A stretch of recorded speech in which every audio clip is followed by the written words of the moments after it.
Lucas, capítulo 7. Aleluia. Oh, aleluia.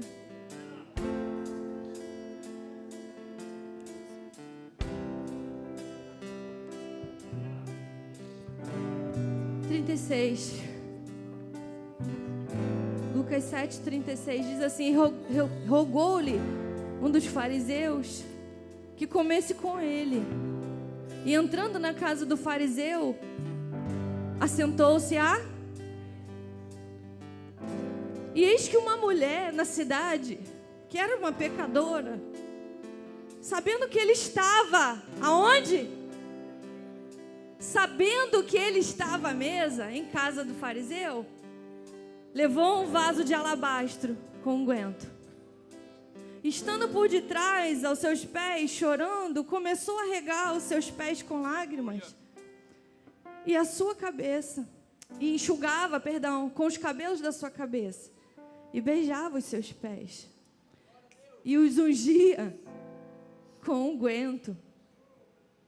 Quando isso viu o fariseu que tinha convidado, falava consigo, dizendo: se esse fosse profeta, bem saberia quem é, qual é a mulher que lhe toca, pois é uma. E respondendo Jesus disse: Simão, uma coisa tenho a dizer-te. Ele disse: dize, mestre. Um certo credor tinha 2 devedores, um devia-lhe 500 dinheiros, o outro 50. E não tendo eles com que pagar, perdoou-lhes a ambos.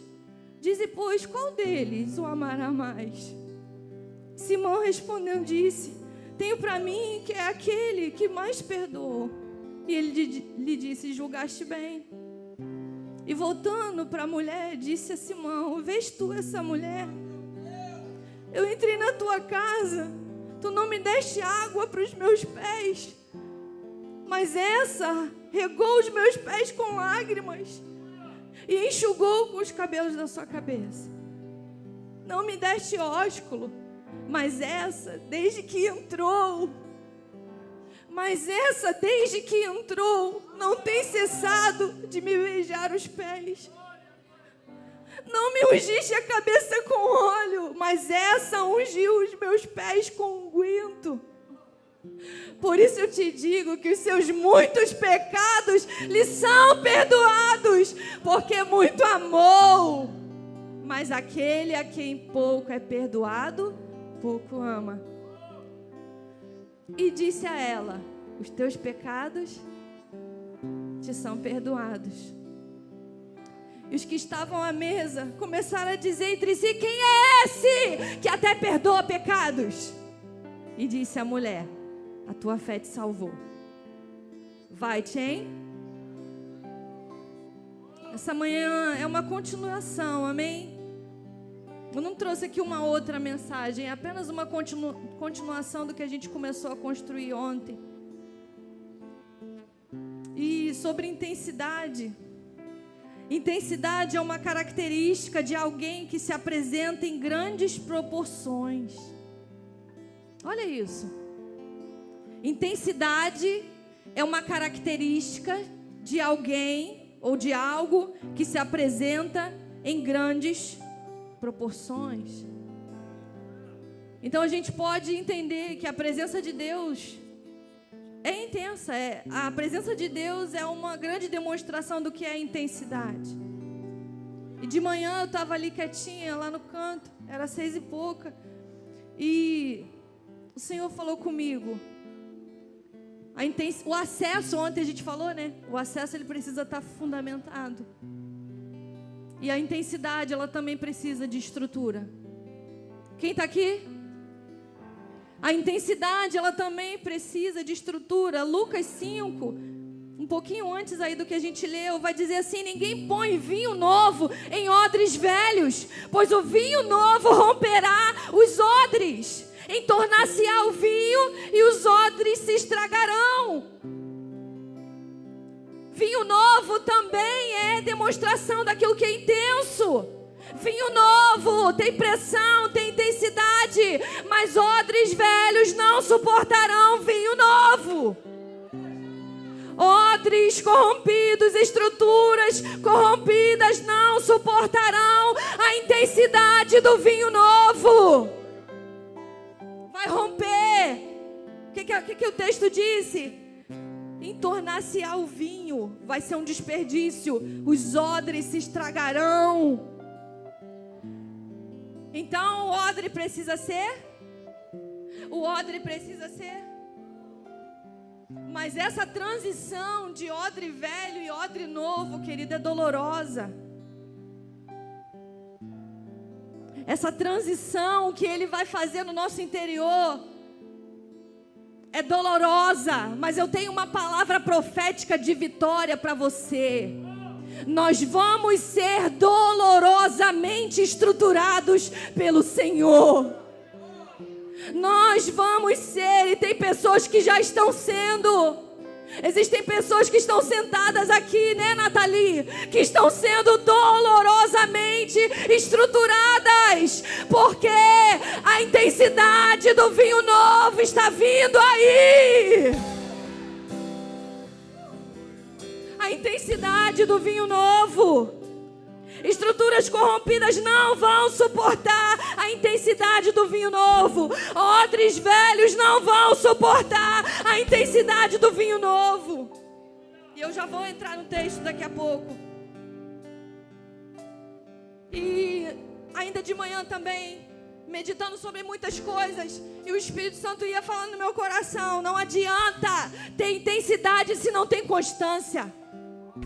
Não adianta ter intensidade e ser intenso. Olha como fulano é intenso. Olha como a pastora ela é intensa. Mas não adianta nada ter intensidade se não ter constância.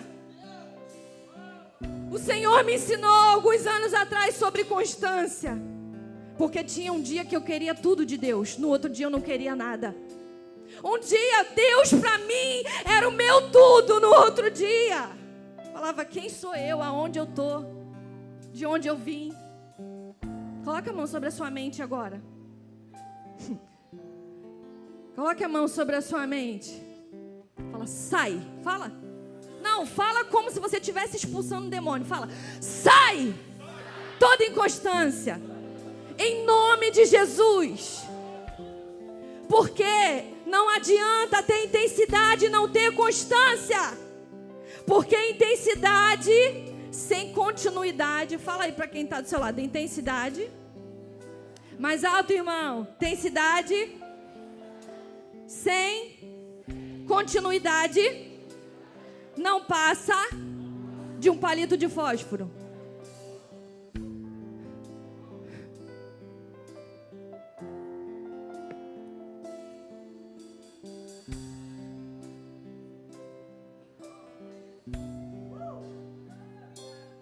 Intensidade sem continuidade não passa de um palito de fósforo. É explosivo, mas não dura nem 3 segundos. Ei!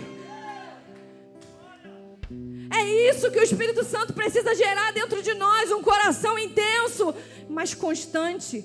Um coração intenso, mas coerente. Um coração intenso, mas contínuo. Pediu os irmãos aí, segura aí para guardar, para proteger a igreja, senão a criança vai querer botar fogo. Amém, irmãos? Intensidade sem continuidade é explosivo, mas não dura nem 3 segundos. Me amem, tá, gente? Continue me amando. Deus está procurando os Moisés da nossa geração. Sim ou não? Deus está procurando os Moisés, aqueles que vão liderar o povo, aqueles que vão conduzir, aqueles que vão colocar o cajado na água, o mar vai se abrir, aqueles que vão falar com a rocha e não bater na rocha, e vai brotar água. Deus está procurando os Moisés, que vão direcionar o povo e vão falar: vai vir comida, não precisa se preocupar, toda manhã vai ter maná, não pode guardar para outro dia, porque Deus quer exercitar confiança no teu coração. Então todo dia você vai ter que crer que quando você abrir a porta o maná vai estar lá. Deus deseja levantar os Moisés, que quando o povo começar a murmurar, esse pão desprezível, aí Deus vai enviar cordonizes. Deus deseja levantar os Moisés, amém? Mas Deus também deseja levantar as sarças, porque todo mundo quer ser Moisés, mas ninguém quer ser sarça. E o que a Bíblia vai dizer? Moisés está lá pastoreando ovelhas que não eram dele, morando numa casa que não era dele, numa terra que não era dele. E ele vai ver uma sarça. E a característica interessante dessa sarça é que ela queimava, ela ardia e não se... O que isso significa? Tem muito jovem, adolescente, criança aqui hoje, né? Nesses dias. A sarça, crianças, jovens, adolescentes, ela pegava fogo. Só que não era um fogo de palha, ela continuava queimando. E Moisés se admirou com aquilo, porque sarça no deserto toda hora pega fogo em sarça. Porque é muito quente, é muito árido, é muito seco. Tem queimadas toda hora. Mas aquela sarça, Camille, ela ardia e não se consumia. Ela não era um fogo de palha, ela não era um palito de fósforo. Ela queimava e passava as horas e ela continuava queimando. Ela ardia e não se consumia. Então Deus deseja levantar os Moisés, mas Deus também deseja levantar as sarças. Sarças que queimam e não se consomem. Sarças que queimam e atraem libertadores. Sarças que queimam e sinalizam destinos. Quem é uma sarça do Senhor? Durante muito tempo a minha oração foi: Jesus, eu quero ser Moisés. Agora não, agora eu amadureci e falei: não, Senhor, eu quero ser a sarça. Eu quero sinalizar destinos. Senhor, eu quero ser sarça, porque eu quero apontar o caminho para os libertadores. Quem está entendendo essa palavra? E como o hino vai dizer, como é que é? E a sarça pegou fogo e não se consumiu. E a voz que saiu dela um dia me atraiu. Porque não tem nada a ver com a sarça. É a voz que sai da sarça que atrai os libertadores. Não é porque a sarça é poderosa, não é porque a sarça é maravilhosa, é gloriosa. É a voz que sai da sarça que atrai os libertadores. É a voz que sai da sarça que sinaliza, que aponta destinos.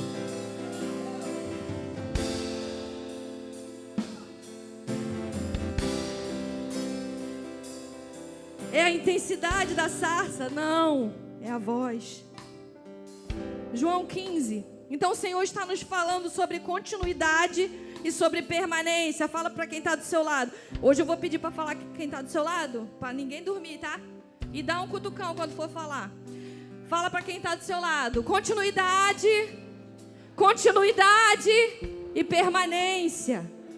João 15. No final do ano passado nós falamos muito sobre isso, porque foi no final do ano que foi lançado o nosso tema do ano, João 15. E até o final do ano passado eu achava que João 15 falava sobre frutificação. Eu tinha certeza e convicção, Camille, que João 15 era sobre frutificação. Mas vamos entender, vamos ler juntos, tá bom? Eu sou a videira. Calma aí, deixa eu abrir aqui no meu, só para me ver até onde a gente vai. Vamos até o 10, tá bom? Vamos lá de novo. Eu sou a videira e meu pai é o lavrador. Toda vara em mim que não dá fruto, atira e limpa toda aquela que dá fruto, para que dê mais fruto. Vós já estáis limpos. Vamos ler juntos, irmãos. Pela palavra que vos tenho falado. Estai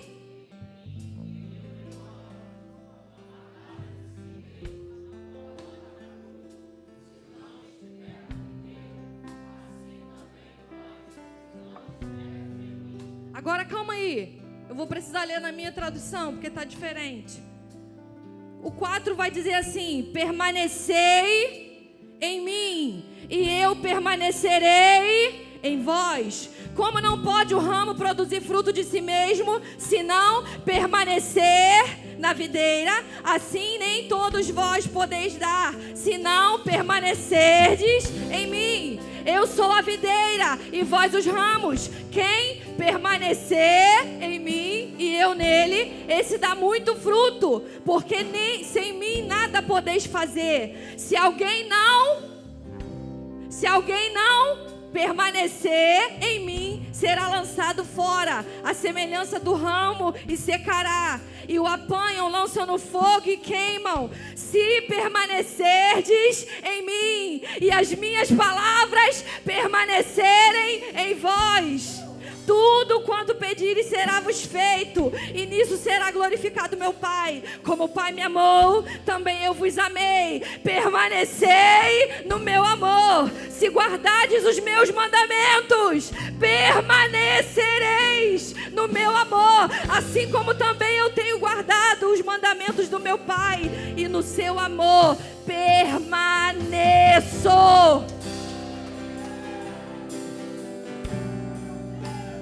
Que redundância é essa nesse texto, irmão? Então João 15 não é sobre frutificar. João 15 é sobre permanecer.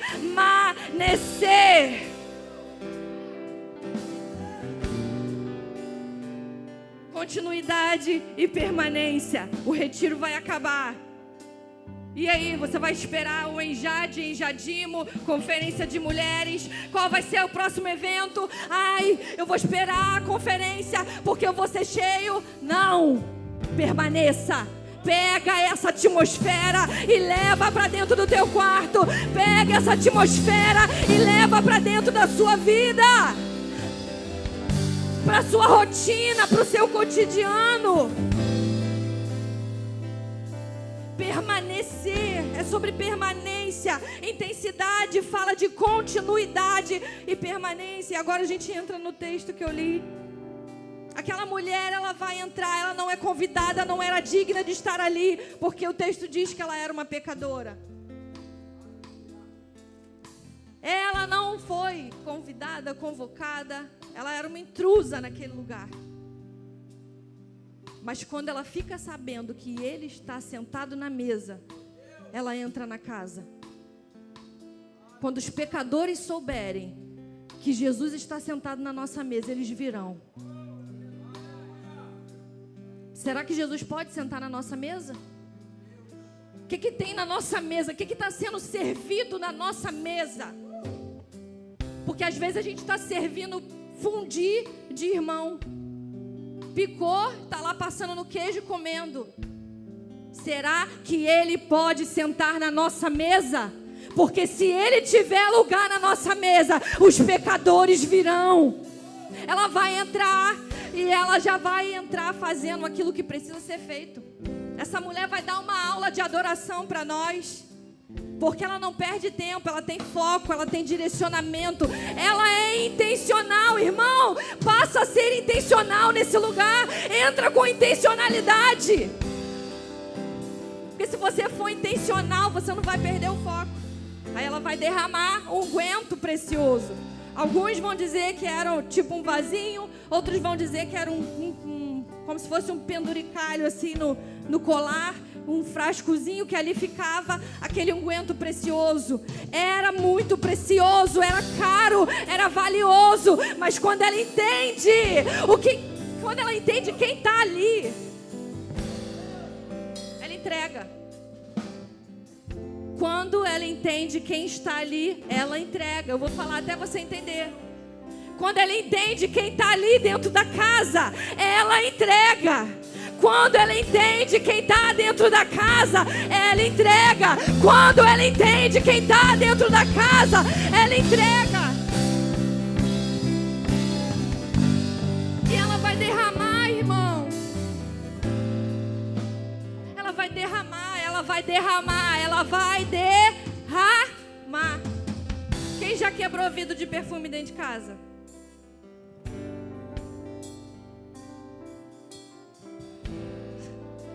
É o pior cheiro, irmão, da face da terra. Até a comida fica com o gosto do perfume, com o cheiro do perfume.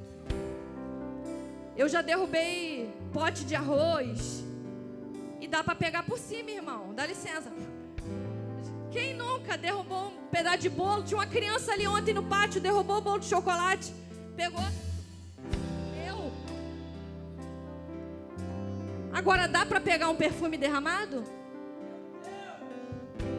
Dá para pegar de volta? Quando já aconteceu isso comigo, eu me esfreguei no chão. Tipo, eu vou aproveitar até a última gota desse perfume. Mas não dá para colocar de novo dentro do frasco, sim ou não? Sim ou não? Então, o que essa mulher está nos ensinando é que uma vez que derramou, não tem mais volta. Uma vez derramado, não tem como voltar atrás. Eu posso te falar uma coisa, juventude, mulheres e homens. Ei, aquilo que Ele derramou sobre a nossa vida aqui nesse retiro, não tem mais volta. Não tem mais volta. Vai ter dia que você vai falar, poxa, por que Deus derramou isso sobre mim? Ah, Jesus, tira. Porque o chamado vai maltratar a gente. Vai doer, vai sangrar, vai fazer a gente chorar. Senhor, por que, Jesus? Por que eu derramei? Imagina se aquela mulher se arrependesse depois. O que eu fiz da minha vida? Mas não tem mais volta, Wagner. Não tem mais volta. E sabe o que o Espírito Santo falou comigo? São decisões irrevogáveis. Esses dias nesse lugar são dias de decisões irrevogáveis. Não vai dar para desistir. E o Senhor está nos dizendo: nem para desistir vocês prestam, nem para voltar atrás você serve, meu querido. Aleluia. Porque é decisão irrevogável.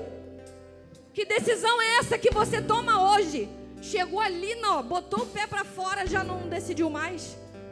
Ei, se aprume, rapaz. Seja homem, honre as suas decisões. Honre, seja mulher de verdade e honre as suas decisões. Jovens, levanta a mão. Posso falar ou não? Dixon, me autoriza, Dixon. Natália. Honrem as suas decisões. Honrem as suas decisões. Levem até o fim. Aleluia, porque amanhã, depois, essa semana, mês que vem, Satanás vai vir oferecendo pratos e vai falar: e aí, come do manjar. Ei, Daniel, come, tem vinho, tem frango assado, tem ceia, tem frutas. Mas honre as suas decisões. Porque Daniel, a Bíblia vai dizer que ele assentou. Sabe o que é isso? Ele assentou no seu coração. Não é sentou, não. Ele determinou. Ele teve uma decisão de não se contaminar com a iguaria da Babilônia. Então, em nome de Jesus, sejam firmes e inabaláveis na decisão de vocês. E isso sim é intensidade. E isso sim é convicção.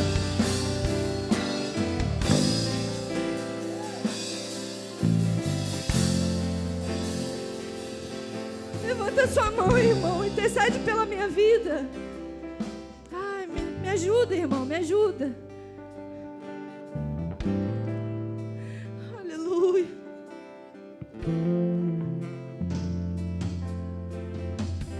Eu era da igreja.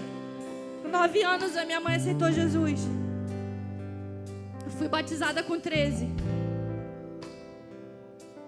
Eu fui batizada sem conhecer Jesus. Eu ia para a igreja sem conhecer Jesus. E eu cantava no grupinho dos adolescentes sem conhecer Jesus. Depois eu fui para o grupo jovem sem conhecer Jesus. Mas um dia eu estava passando em frente a uma igrejinha, Assembleia de Deus. E tinha uma juventude cantando: Espírito, Espírito, que desce como fogo, vem como Pentecostes e enche-me de novo. Deus me pegou na calçada. Eu entrei para dentro daquela igreja. E lá, eu tive o real encontro com Deus. Cheguei em casa, pedi permissão para os meus pais. para sair da igreja que eles estavam, porque eu precisava ir para aquele lugar, porque ali tinha um fogo, aleluia, que me pegou naquele dia e nunca mais se apagou. Foi o fogo de Deus que me curou, irmãos. Foi o fogo de Deus que me restaurou. Aleluia. Eu falei aqui na EBD, eu louvo a Deus pela igreja. A igreja de verdade, a igreja de Cristo na face da terra. Porque foi a igreja que me forjou. Foi a igreja que me lapidou. Foi a igreja que tirou os meus carrapichos. Aí eu não vivi mais a experiência do meu pai e da minha mãe. Agora eu tinha que viver minhas próprias experiências. Eu comecei a buscar o batismo com o Espírito Santo. Me batiza, Senhor. Me batiza, Senhor. Me batiza, Senhor. E começou uma campanha no monte. O pastor fez uma campanha de 7 dias para os jovens serem batizados no Espírito Santo. No primeiro dia, vamos supor que tinha 20 jovens. No primeiro dia Deus batizou 10 e eu não. No segundo dia Deus batizou mais um e eu não. No terceiro dia mais um e eu não. E uma chuva, irmão, uma chuva. Era um monte chamado Monte da Caverna, era muito alto. Mas eu estava determinada. Eu falei, me batiza, Senhor. Me batiza, Senhor. Me batiza, Senhor. Eu quero o Teu Espírito. Sem o Teu Espírito eu não vou conseguir. Sem o Teu Espírito eu vou voltar para a depressão. Ei, sem o Teu Espírito eu vou voltar para a síndrome do pânico. Ei, sem o Teu Espírito eu vou voltar para a crise de ansiedade. Jesus, me socorre. Quando o Fernando, a gente começou a orar para namorar, eu tomava remédio de tarja preta. O Fernando chegava no portão, eu estava dopada. E o Fernando começou a orar, falou, Jesus, essa mulher aí que o Senhor vai me dar.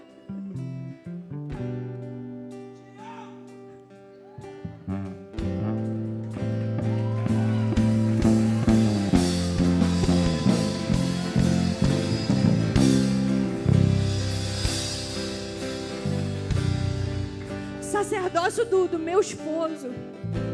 Escuta, jovem, vocês que vão orar, estão orando aí para Deus enviar o varão. Cadê? Quem está orando para Deus enviar o varão? Sacerdócio de um homem não é quando ele casa que se nasce um sacerdócio. É quando ele nasce. Quando o homem nasce, ali nasce um sacerdote. Amém? Amém, homens? Pastor Luciano vai falar sobre isso no Homem ao Máximo. O sacerdócio do meu esposo, ele não exerceu o sacerdócio sobre a minha vida quando a gente casou.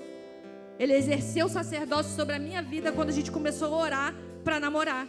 E ele falou assim, isso está errado. Você não vai viver assim, tomando remédio a vida toda.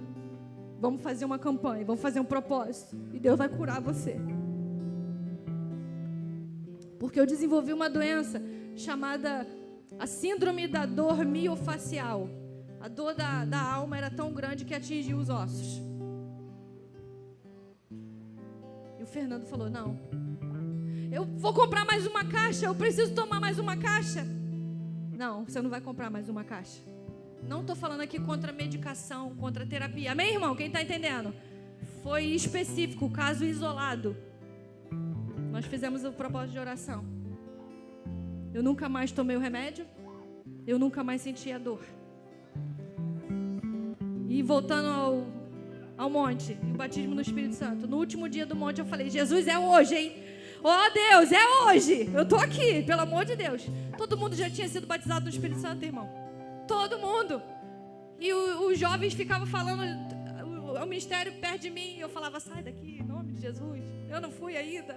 Porque dá uma crise, não dá, irmão? Quando a gente não é batizado no Espírito Santo, não dá uma crise. Aí deu a crise. Aí o pastor orou, cantou, pregou, orou para o final, deu a bênção apostólica. Eu estava de joelho ainda, quando acabou. Eu disse assim, Senhor, eu sou sua. Se o Senhor me batizar com o Espírito Santo, eu sou sua. Mas se o Senhor não me batizar, eu também sou sua. Porque muitos querem suas mãos, mas nós só queremos os seus pés. Eu não te sirvo por aquilo que o Senhor pode fazer por mim ou derramar sobre a minha vida. Eu te sirvo porque o Senhor me curou. O Senhor capturou meu coração. Então eu não vou sair daqui, Jesus. Eu terminei de falar isso, irmão. O Espírito Santo desceu sobre mim. Eu fui batizada. Aleluia! Com o Espírito Santo e com fogo. Só para você ter uma ideia, naquele dia nós voltamos do monte às 4h da manhã, porque o culto teve que começar de novo.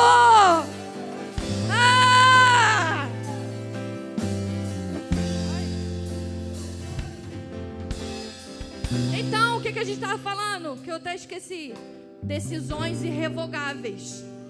Decisões irrevogáveis.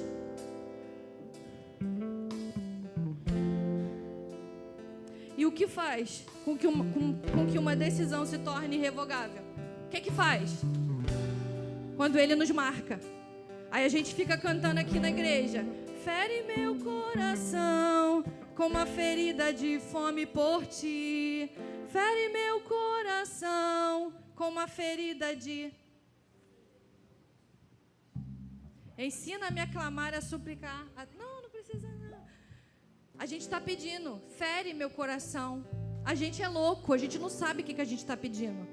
Fere meu coração com uma ferida de amor por ti. Você está sóbrio, irmão, quando você canta? Você está sóbrio? Não está. A gente está cantando, fere meu coração, Bruna. Aí, quando a gente vai ministrar a palavra, aquela dor. Quando a gente vai ministrar o louvor, aquela dor. Chegou o dia de ir para o culto, aquela dor. Você está lavando a tua louça, aquela dor. Aquela angústia. Não é porque está faltando dinheiro, não é porque está faltando comida, não é porque brigou com o marido, mas você pediu, fere meu coração com uma ferida de amor. E ferida dói. Então por que você está reclamando da dor? A minha oração, quando eu canto isso, eu canto com muita racionalidade. Porque eu falo, Senhor, fere meu coração mesmo, Jesus, que eu sou ruim. Vou dar uma comparação muito chula aqui, mas você vai entender. Aqueles bois que são marcados. Para todo mundo que... Se ele se perder, todo mundo que vê vai saber, ele tem um dono. Deus vai nos marcar. Deus está nos marcando. E um boi é marcado a ferro quente. Ai, Jesus, deixa eu passar adiante. Fere meu coração. A Bíblia fala muito sobre sono. E a gente já ouviu falar sobre o sono da indolência. Quem já falou? Sono da indolência. O que é isso? É um sono que tira a tua capacidade de sentir dor. Você não sente mais a dor do coração de Deus. Então, se alguém entrou na igreja ou se saiu, para você tanto faz. Se alguém aceitou Jesus e saiu. Esse dia eu estava conversando com a Adriana, do dia que o pastor leu aqui a listagem, né, Adriana? Das pessoas que não permaneceram na igreja. Adriana foi embora chorando, porque essa é a ferida que sangra no coração de Deus. Então, para nossa decisão ser irrevogável, nós precisamos ser feridos com a ferida de amor pelo amado. Eu não quero ser uma geração neutra. Se coloque de pé. Eu não quero ser uma geração neutra.